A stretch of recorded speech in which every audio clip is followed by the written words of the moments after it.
Bonjour Annick DeVos. Vous êtes intervenue dans le cadre d'un jeudi de la CCI sur la thématique bien-être et performance au travail. Donc vous êtes psychologue du travail, coach en développement professionnel et aussi coach préparateur mental à la performance. Vous êtes par ailleurs dirigeante de l'entreprise Work and Work.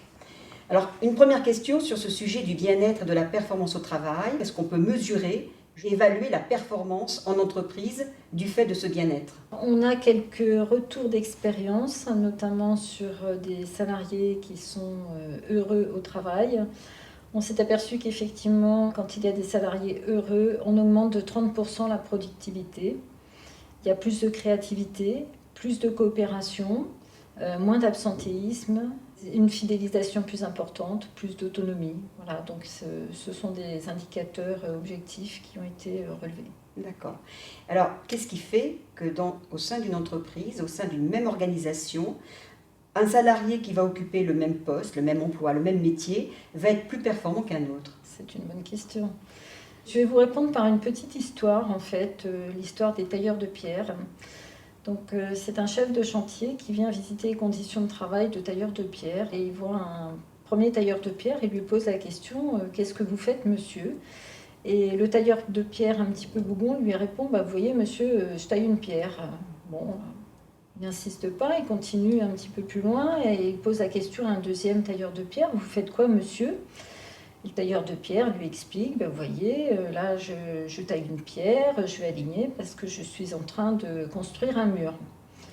Bon, très bien, il continue quelques mètres plus loin et là il y a un autre tailleur de pierre, donc qui travaille dans les mêmes conditions, même matériel. Et il y a quand même quelque chose qui l'interpelle dans la posture, il y a plus de pierres. Donc il lui pose la question, il lui dit, vous faites quoi monsieur? Et le tailleur de pierre lui répond, vous voyez monsieur, moi je construis une cathédrale.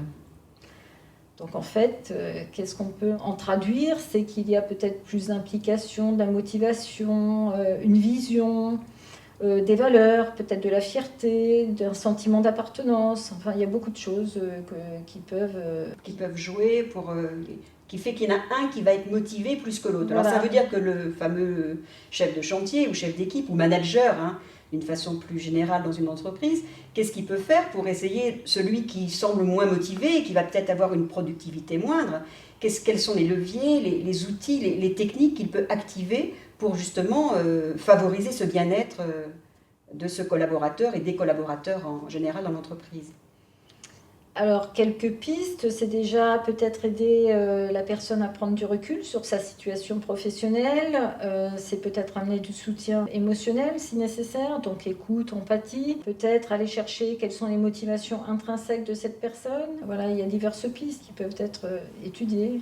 D'accord, on avait vu apporter du soutien, préserver la qualité des relations. Oui, la qualité des relations. Et si on devait, pour une entreprise, ne retenir qu'un seul levier pour favoriser le bien-être, quel serait-il?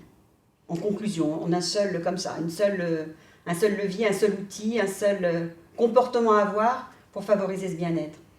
Alors il me semble que ce serait intéressant d'autoriser l'expérience émotionnelle en entreprise. C'est vrai que connaître ses émotions, bien se connaître, ça permet aussi de changer son comportement face à des situations qui peuvent être difficiles. Et ce n'est pas culturel en France. Voilà. Merci beaucoup Annick DeVos. Retrouvez les jeudis de la CCI sur le site internet de la Chambre de commerce et d'industrie. Quant à moi, j'aurai le plaisir de vous retrouver le mois prochain pour une nouvelle vidéo consacrée aux jeudis de la CCI. Au revoir.